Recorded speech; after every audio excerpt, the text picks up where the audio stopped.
ఎంతమంది నాయకులు తెలుగుదేశంలో దాన్ని ప్రతిపాటించిన 15 ఏళ్ళు బాబు చంద్రబాబు నాయుడు ఓడగొట్టింది. మీరు మాత్రం మంత్రి పదవి అనుభవించారు. ఎవరైనా పూర్తి ఈసారి గీక్కుంటాడు, గడ్డ గీక్కుంటాడు. అనుభవం గీక్కున్నా లీడర్లు చూసినావా? చూడలేవారు.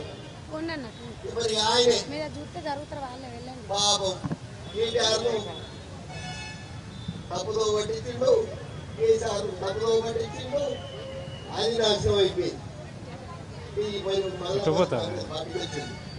దూరం చేస్తాడు తెలియదు. ఆయన ఎన్నుకుంటారో స్పెషలిస్టు.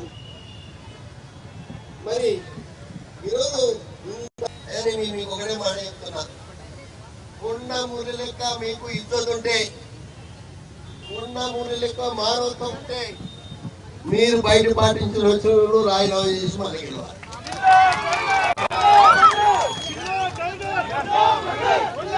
సురేఖ నిలబడుతోంది. పరిస్థితి ఏంటని వరకాల్లో కూడా దరిద్రమైన నాయకుడు తయారయ్యాడు. 75 ఏళ్ళ ముసలోడు మన నాయకుడికి వచ్చాడు. 2 గాళ్ళు అందుకున్నాడు. పాత మీద ఎక్కడే ఈ ఒక్కసారి నన్ను గెలిపి వచ్చేసారి నీకే వదిలిపెడతా అని చెప్పిండు.